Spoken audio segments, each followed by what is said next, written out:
Fala pessoal, beleza? Tudo bem com vocês? Rafa Barba aqui, chegando para trazer mais um conteúdo para vocês, tá? Fruto de uma reflexão, tá? Que eu venho fazendo aí nos últimos tempos, e eu vou compartilhar com vocês aqui uma ideia, alguns pensamentos, uma reflexão sobre o neoliberalismo, tá? Sobre as possibilidades de superação desse que, sem dúvida, é o nosso maior inimigo, é o maior inimigo da classe trabalhadora em nível mundial, né? E por que que eu tenho pensado, refletido sobre isso? Por que que eu venho dizendo isso, né?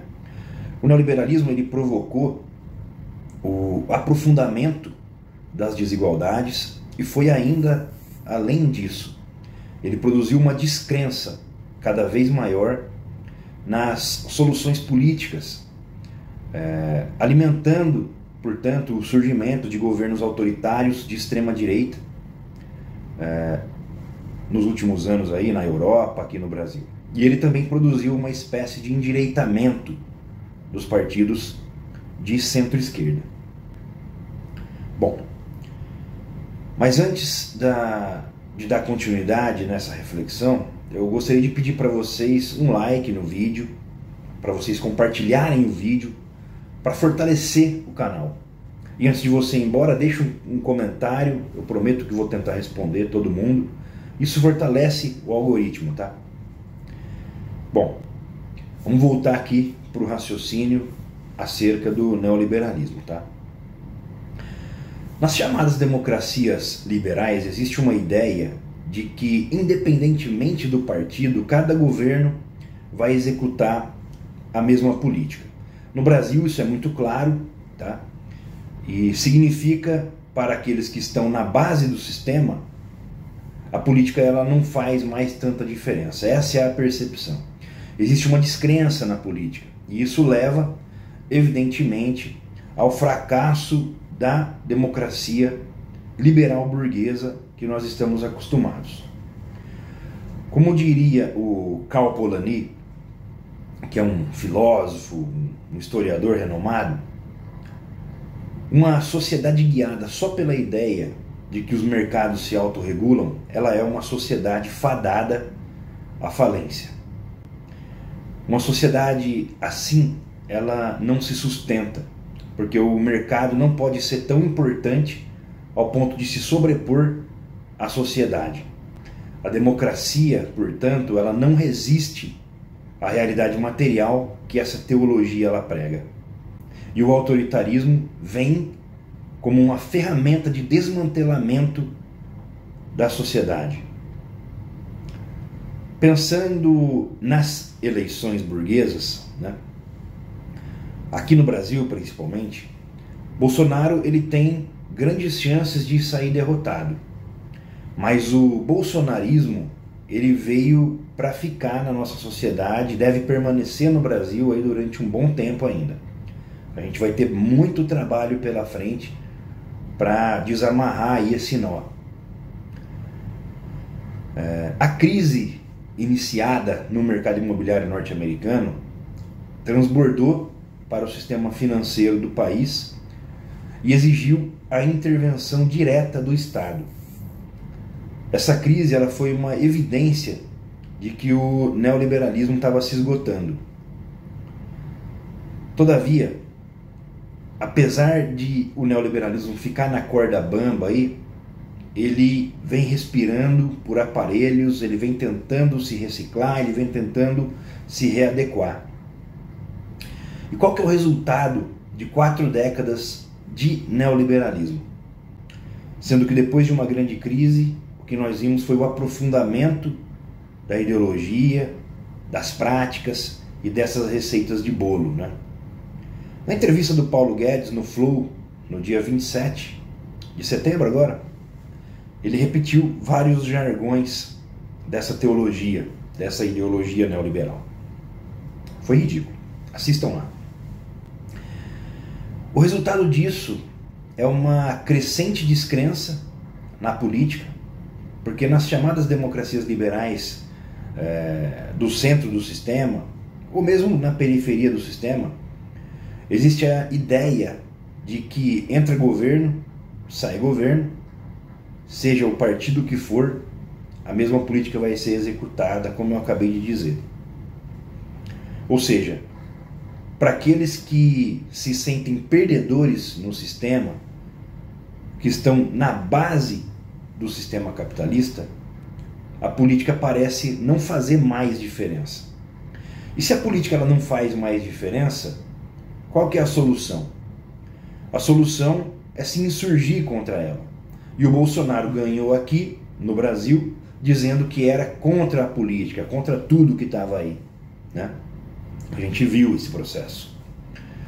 Só que isso é uma mentira, já que ele esteve os 30 anos anteriores no Congresso Nacional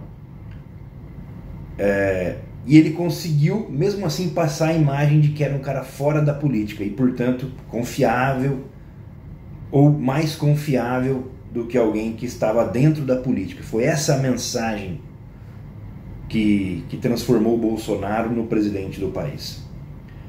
Portanto, você tem uma descrença na política no primeiro aspecto.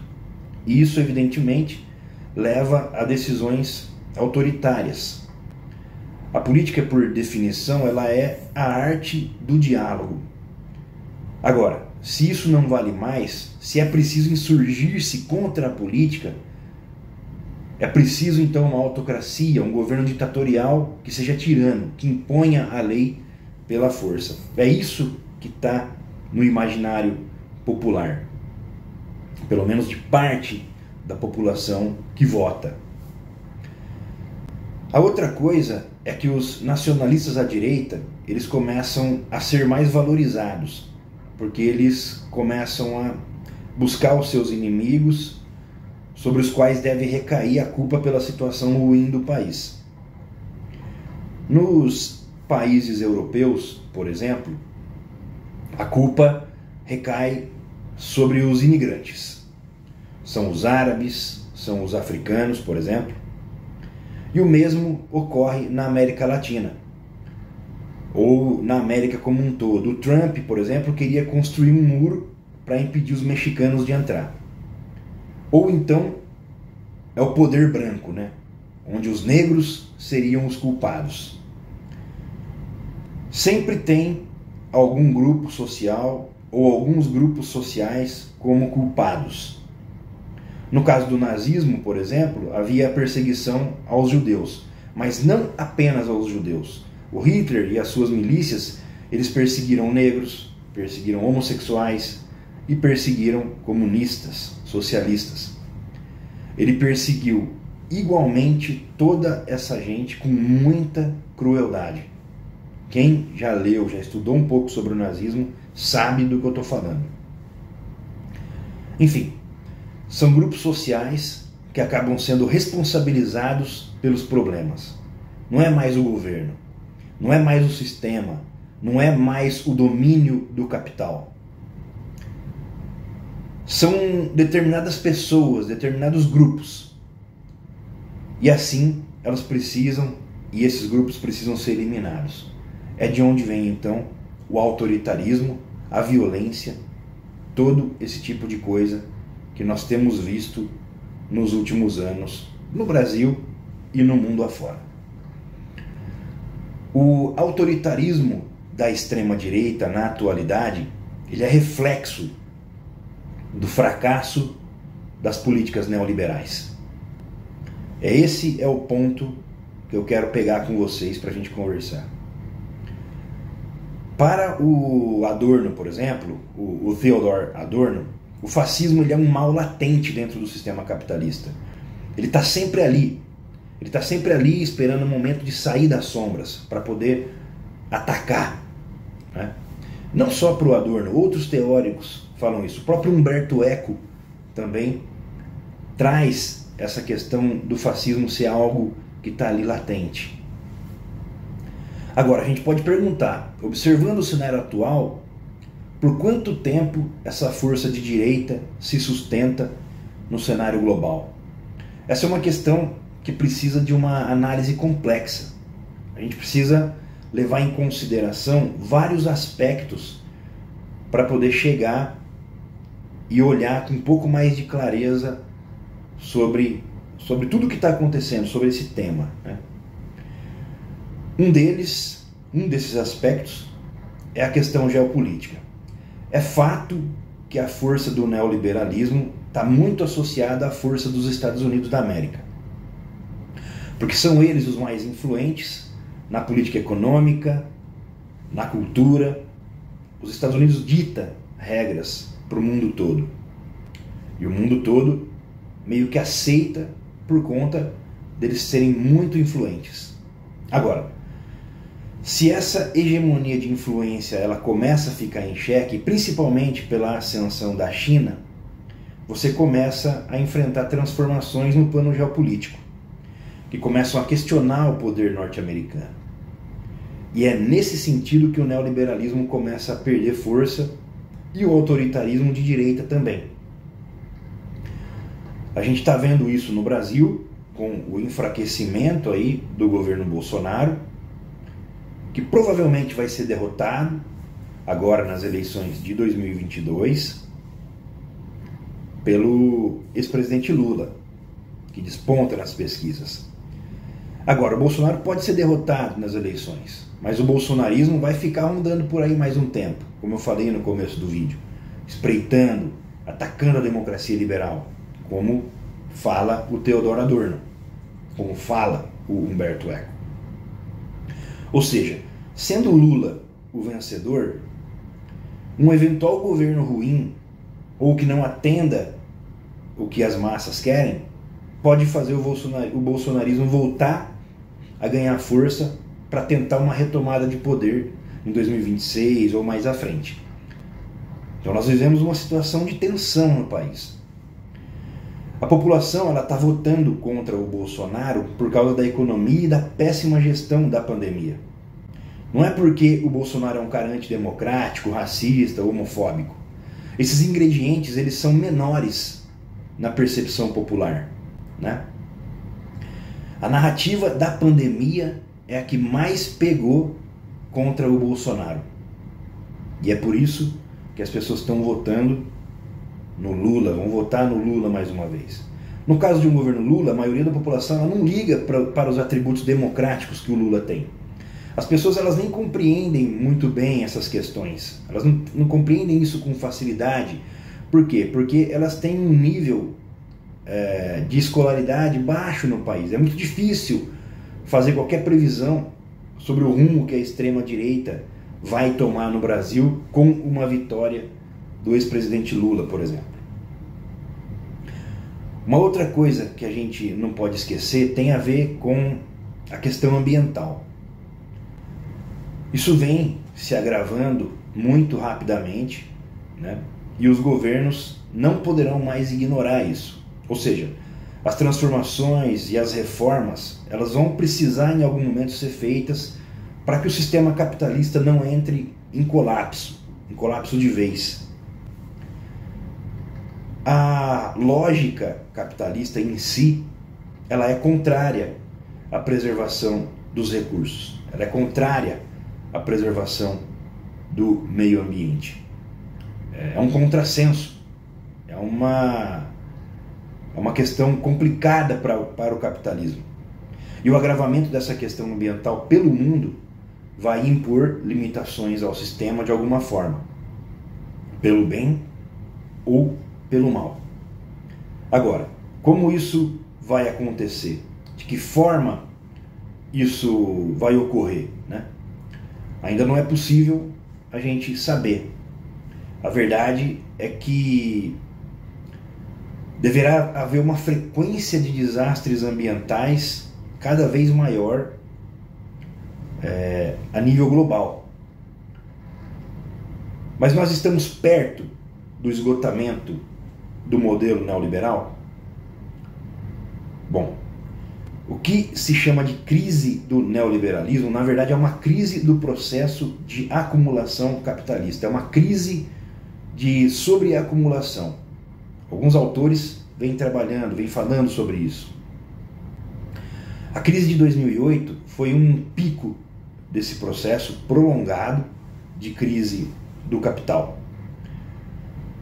Portanto, nesse processo prolongado de crise do capitalismo, que nunca mais se recuperou, é a bem da verdade, nunca mais se recuperou ali depois dos anos 70, e é por isso que muitos autores vêm falando de uma crise estrutural do capitalismo. Um deles é o Zizek, por exemplo.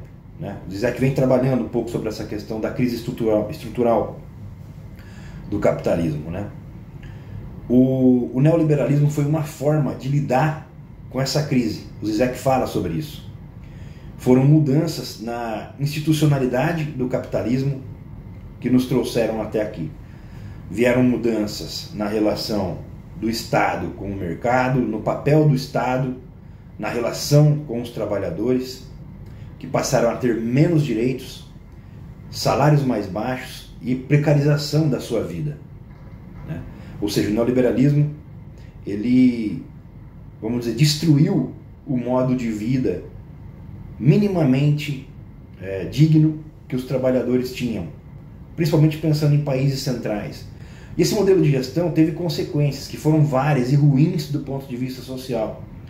A desigualdade, ela se aprofundou tanto dentro de cada país quanto entre os países. Existe uma diferença entre países hoje na questão da desigualdade, muito maior do que existia há 50 anos atrás, por exemplo.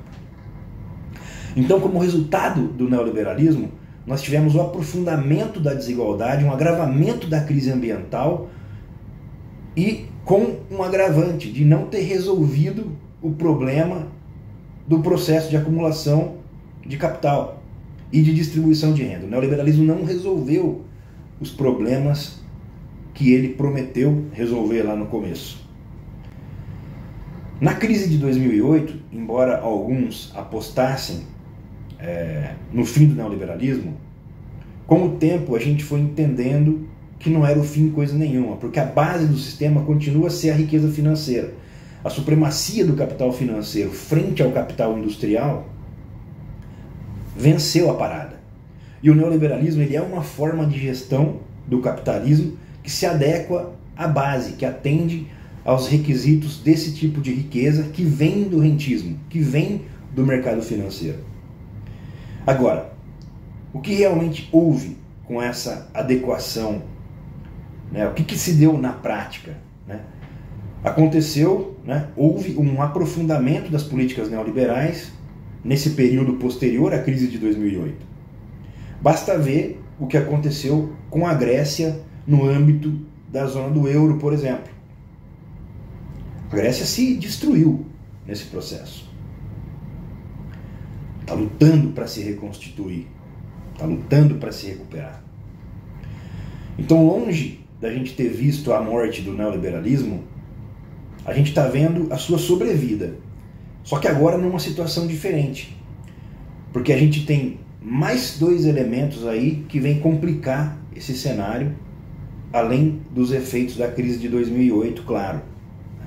Tem outros aspectos aí que a gente precisa conversar. Um deles é aquilo que alguns teóricos têm chamado de fase epidêmica do capitalismo. Porque a questão da pandemia da Covid-19 talvez tenha sido um exemplo mais hostil para a raça humana, mas a gente já teve outros surtos de epidemias de coronavírus e de outros vírus desde os anos 2000, a primeira, por exemplo, sendo ali em 2001. Mas onde que eu quero chegar quando eu falo dessa questão da fase epidêmica? Essas pandemias, epidemias, elas estão associadas ao desequilíbrio ambiental, associadas com o manejo ambiental no capitalismo, com a maneira como o capitalismo lida com o planeta e com os seus recursos. Isso vem da lógica de mercado, que vai contra a lógica da preservação ambiental, como eu falei anteriormente.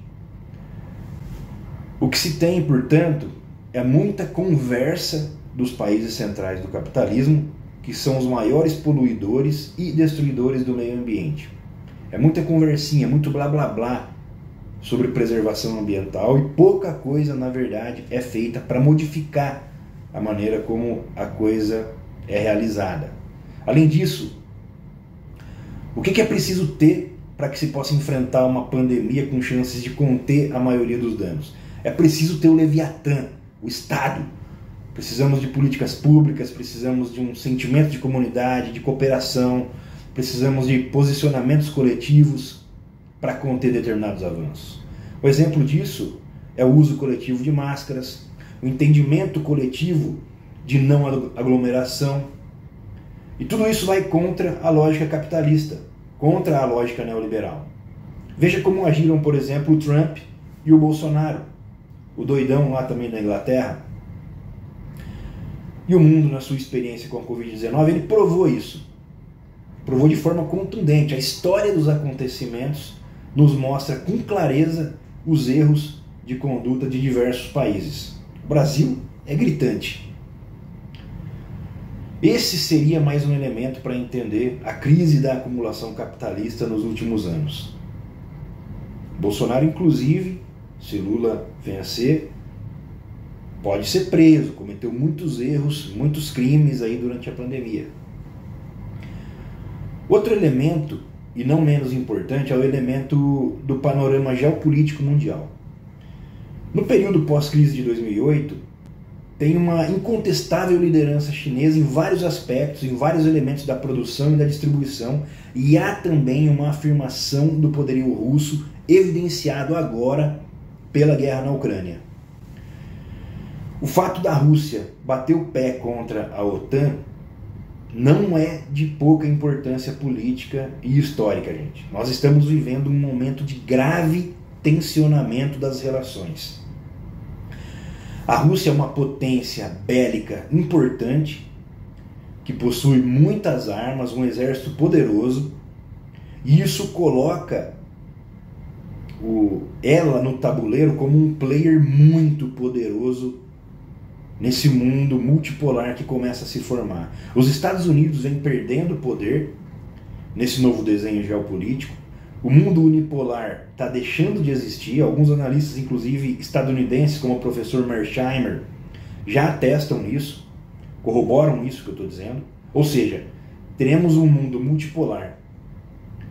Isso se uma guerra nuclear, obviamente, não destruir tudo, né? Mas, superando essa crise, teremos sim um mundo multipolar. Pelo menos é a percepção de vários analistas aí da geopolítica. Mas vamos voltar aqui ao neoliberalismo. Num mundo multipolar, o neoliberalismo ele vai encontrar muitos entraves. Basicamente porque ele está associado à questão da globalização. Ele está associado à ideia de que o capital é maior do que os Estados-nação e, portanto, atravessa as barreiras nacionais.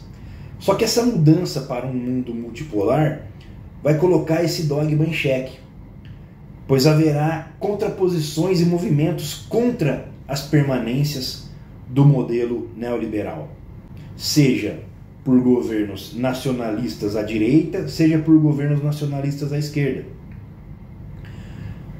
Qual que é a expectativa, portanto, agora?